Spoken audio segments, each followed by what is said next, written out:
It's relatively safe, but I'm walking home and this guy from the passenger seat, I'm assuming it was like two dude friends, the guy yells out like something like, hey, and I just ignored it because I'm fucking alone in the dark. Yeah. I don't want to talk to anyone. I don't know what he wants. Why should you? And so then, I didn't acknowledge it and I walked by and then he goes, bitch! Out of the car. And it's just like, wow. So I just got like sexually harassed basically and also just called a name for just existing, for walking at night to my home. Yes. Yeah. That's what it is. I wanted to acknowledge, Leah, I really liked your story about this person writing you.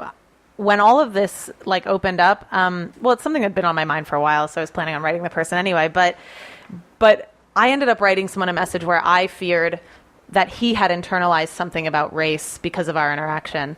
And it was someone that I had been dating. And there was this like weird public moment where like we hadn't really told anyone that we were dating. And like, but he like put his arm around me and I like flinched and all this like weird stuff happened all in like nanoseconds. Right. Sure. And I went, oh my God.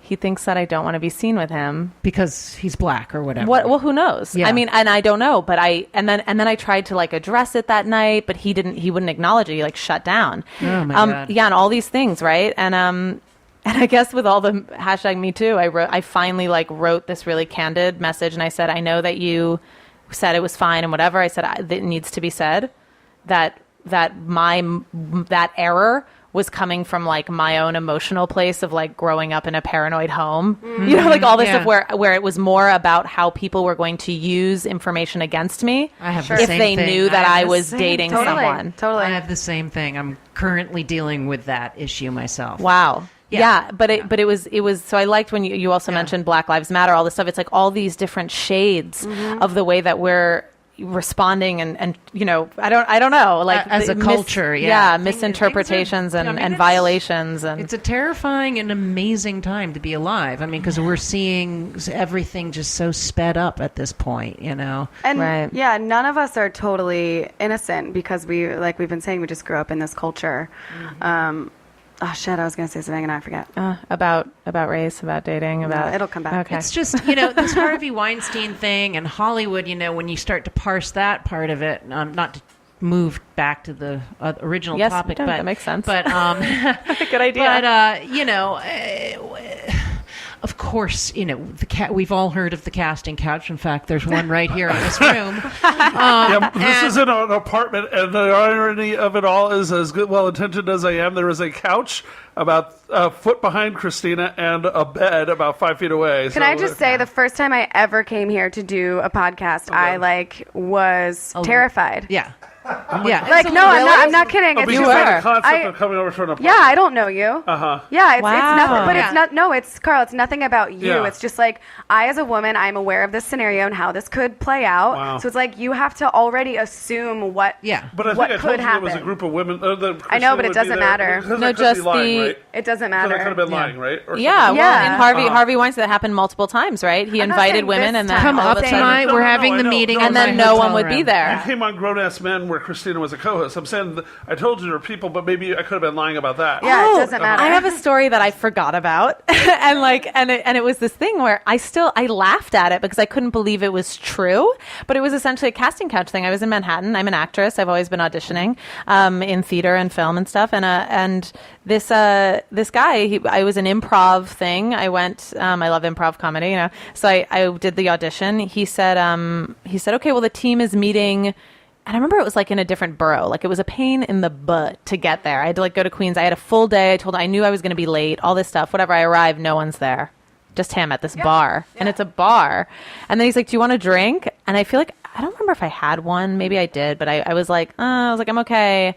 He just blatantly was like, do you want to come back to my place? Can I give you a massage? And I was like, and I'm exhausted. I've had a full day. Like I was running around. Like I had I went to my job and then I had other meetings and all this stuff. And then I was getting up in the morning and I'm like 10 PM out in Queens, you know, and I was like, what? I was like, do you have anything to say about the project? Like I'm exhausted. Because it makes you feel like you're not a businesswoman. Yeah. What, could you hear me? Okay. Did that cut out? Okay. It makes you feel like I was here for a fucking job. Right. And like my potential to even be like a working woman was overlooked and just maybe be a sexual being. Well, there was something you put on your Facebook wall this week that I shared on my wall, even as a guy. I thought it was a good point. You said, can we please cut the shit of like, hey, let's get together and pick your brain about comedy Yeah, and turn it into a I won't date. do that anymore. Now when people when guys ask me like, oh, I'd love to hang out and like talk comedy, I straight up say to them, I make them feel uncomfortable. And I'm like, is it a date? Because if you want to fucking ask me out, you can be straightforward. Yeah. And I'll say yes or no. Yeah. Give me the option. Don't you just force me. There, Leah, because when I first met you, my intention really was sincere. You got to know me, but I could see when you're saying how freaked out the first time. But I said, hey, I think you're an amazing performer. Let's go check out some comedy sometime. And you're like, you could be my comedy buddy.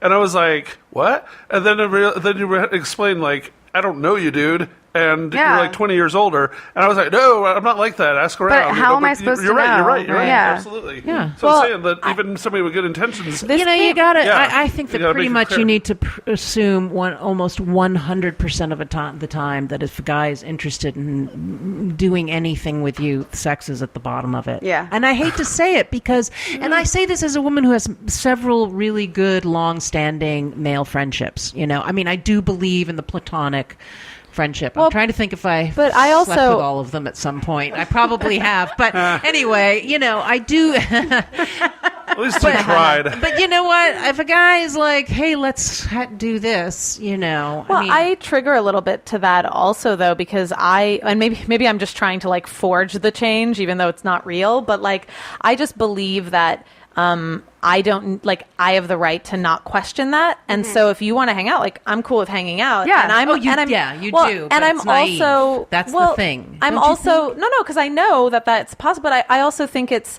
maybe I'm not resentful of that. Like, I think it's fine that someone wants sex or desires it or has a sexual desire for you. I'm an attractive woman. Right. If they can think that and feel that.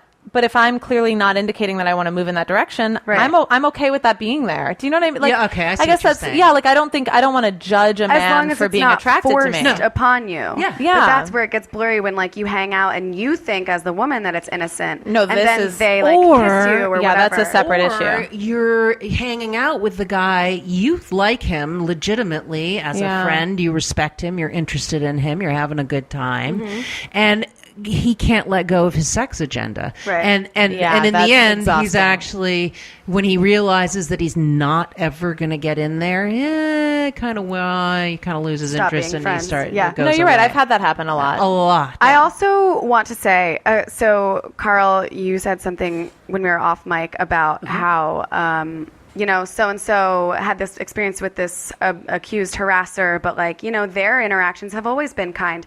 So like, there's no way he did it. But here's the thing. People are not one thing. Christina and I were talking about this earlier. You can't just be... I don't think that there's bad people. Right. I think there's people who have good intentions and bad intentions and good ways of going about it and bad ways of going about it. So, like, let's say, like, the Harvey Weinstein thing. I think he's a monster. But I don't think he was fully 100% aware. Maybe he's even a bad example because, like, he was awful. No, I like the challenge of it's not okaying anything he's done, but it's like, well, how does someone become that? You're not all one thing. So something about the way he grew up in this patriarchy, in this culture that okays the violation of women, he became the largest, most extreme version of what's already happening. So I think, it's like I don't like pitting, but like look at his appearance. Like he's not exactly like flaunting his sexuality. He hasn't developed his sexuality in a way that women are gravitating towards him. Right. He has developed his power. Right. And his wealth. And what a sad man that he needs to manipulate that in order to get women. Like, that's the only way he saw fit, was just by using his power. And that's so... Well, as a group of burners, I think we're hitting on, like, when you don't develop yourself as a full being with all of these facets, and our culture is extremely imbalanced, highly valuing wealth. Yeah. That toxicity starts to happen. That imbalance. Yeah, I mean, that brings up just toxicity. I mean, I think, the idea of the toxic male is really coming in, or toxic masculinity. Not right, that phrase. Toxic masculinity. It's an interesting phrase. And I kind of like it because... Yeah, I mean, that's what that is. Yeah. You know, that really is what that is. Yeah. Okay, there's a question I'm dying to ask, and I think this will be one to provoke you guys a little bit in a way. Okay, so Harvey, in his pathetic letter apologizing to people at first, he was like, I'm going to try and learn and get over this cultural misunderstanding I have. And then he said, the thing that really pissed me off, and to those who don't know, I lean Republican generally, not a Trump fan, but anyway, he said, I'm going to try and take on the NRA.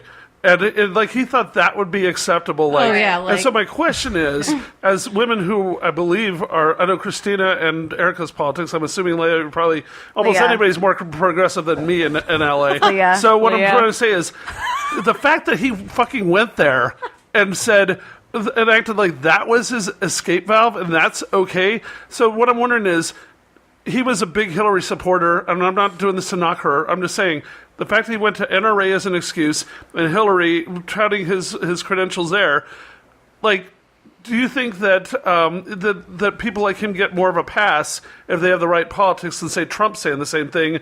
Although Trump is still in power. What do you What kind of a pass is he getting? No, I guess not. I'm just saying, I don't know. For all this time, did that help him cover up? His the apology. fact that he had the right politics? His apology was manipulative, and he tried to use all these other things to be like, "I'm not a totally bad guy." That's what I'm saying. The NRA, the Hillary Clinton, that has nothing to fucking do that you took advantage of your power and assaulted and harassed and raped women. Yeah, it's like if Hitler liked puppies, that's admirable. Right. But Lovely. he's We still done killed some 6 other million stuff. Jews. My point What about was- the 6 million Jews? But my point was, him being a leader Well said. of progressive causes and fundraising in Hollywood, did that also help him get away with this for so long? Or was that separate, you think? Because nobody- Hollywood doesn't Yes. have an HR department that you can just go report Harvey Weinstein. He is the Especially guy when in he's the power, owner. which Yeah. is why Yeah. we need more women in power. So endemic. it's a more balanced Yes, system. absolutely. And this goes for all industries. This is not just for Hollywood. In Yeah. general, we need more women and men and people of color and all these different things represented so that there's more checks and balances. Women in politics. You say, Yes, whatever all the happened to things. Ashley Big time. Judd, well, was it that she, spoke to power? Was it that she turned 40? Was it that she was, I mean, there's a million reasons why Ashley Judd is no longer on our being movie photographed screens, on magazine covers. Well, also... did she not get the right kind of plastic surgery? I mean, it's Right. the sexism, the misogyny, the sort of the approach that women are commodities, that they are either sexual beings or they're baby factories. Every one of them that we can swap out. All right, I'll give you sexual harassment. Okay, but I'll take sexual harassment, but I'm going to give you a little environmental stuff or some, Black Lives Matter in exchange. Are we even now? Right. I mean, what that leaves out is the fact that these are human lives that got screwed with.